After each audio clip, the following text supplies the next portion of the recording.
Hi, everybody. Matt here from Matt Likes Comics. And this is my weekly response to Allan's weekly Friday comic book challenge, top 10 books of the 1970s. Well, of course, the 70s, I have so much. I basically, I buy Bronze Age. Oh, like, this is where I buy most of my Marvel books. This is where I buy a lot of DC because I actively have every adventure comics from the Bronze Age, every action comics from the Bronze Age. I am four away from having every Superman comic from the Bronze Age, as in the Superman comic itself. And of course, I've got complete runs of things like Supergirl and other small things from the Bronze Age. Plus, of course, I've got the Son of Satan run in the Bronze Age and the all his Marvel spotlights, some Ghost Rider, some other stuff. Like the Bronze Age is my best collecting period. Silver Age is a very close second, and the 80s are the number three. But because that's the stuff I remember as a kid. And we all have that sort of little biases toward this stuff. So what I've done for the 70s though is there are a couple of keys here, but I am using this as an excuse to show a couple slabs and show some books that I like that other people may not. Because remember, it's my top 10, not the top 10. So, hope you're sticking around. Also, for this video, I actually took the time and wrote down the information about the books. So, I actually have the date, the month and year, and the cover artists written down. Strangely, I'm actually organized this week. So, I'm going to begin with one of my favorite books from the Bronze Age, and this one is a big key. All-Star Comics 58, first appearance of Power Girl, from February 1976, and the cover is done by Mike Grell, Tatiana Wood, and Gaspar Saladino. Gaspar Saladino. So Mike Grell, of course, got his start in the 1970s. I'm a huge fan of Mike Grell. And it kind of surprised me a little that he did this cover, considering that he did no other work for the All-Star Squadron. The All-Star Squad. Well, he didn't do any work for All-Star Squadron either in the 80s, but for All-Star Comics. So it's cool that they brought him in to do this cover. We, of course, know that Joe Staton takes over on doing most of the covers after this. And he's a pretty damn good artist himself. So, All-Star 58. Next up, this one is by my favorite artist of all time. This is Conan the Barbarian 39 from June 74, and I like it because I like alligators and crocodiles. So anytime I have a chance to show off one of those, I don't like them as much as I like gorilla covers, but I like the animals better, but I like the gorilla covers better. This is Conan 39, June 1974, and this is by Gil Kane and Ernie Chan. And we know now who my favorite artist of all time is because he's coming up again. This is another key. This was on my top 10 list I wanted to get this year, and I was able to get it. This is Avengers 144, which is the first appearance of Patsy Walker as Hellcat. This is Avengers 144, February 1976, with Gil Kane pencils and Frank Giacoia. I think it's Giacoia. I'm not quite sure how to pronounce that I between the O and the A. So anyway, Frank Giacoia is the inker, and I like this book. I've always liked Patsy Walker, and it isn't just because she marries my man Damien.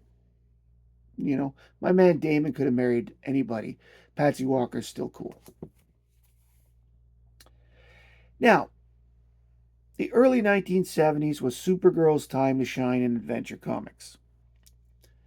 There were lots of great covers. I decided to go with this one because I really like the costume and I really like the people in the background who were the bad guys in this one.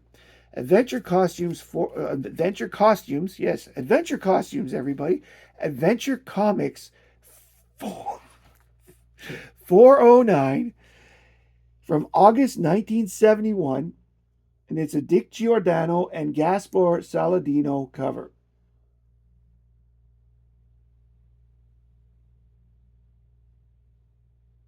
I love these guys coming out. Reptiles are fun. There's a reason I have an email address called the Frozen Reptile. I've always thought they were fun.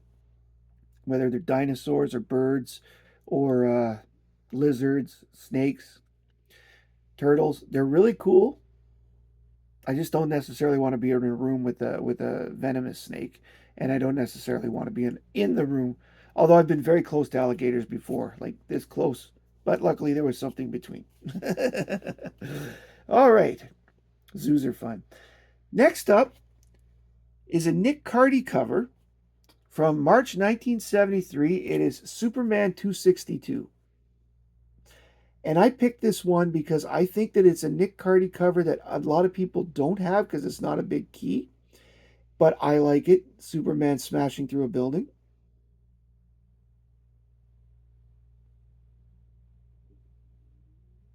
It's pretty cool. Now, I just talked about gorilla covers.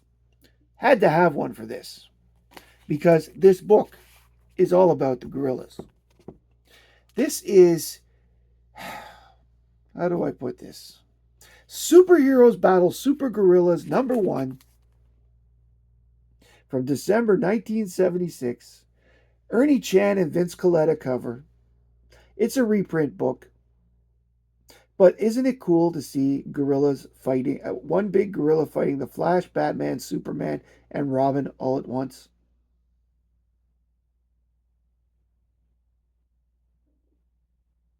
And it's a King Kong sized gorilla, so we know it's even cooler there because it's a monster. Next up, I recently got this book. So, due to my recency bias, I like to show these things. But more importantly, this is considered a key. And this is Jimmy Olsen 134 from December 1970, which is the oldest book on this list. It's a Neil Adams cover, even though Kirby does the interior. And of course, we all know it's the first cameo of Darkseid's face on a TV screen in one little panel. But because of that, the book has gained traction as the first appearance of Darkseid. I consider it just a cameo appearance, but still, it's really cool.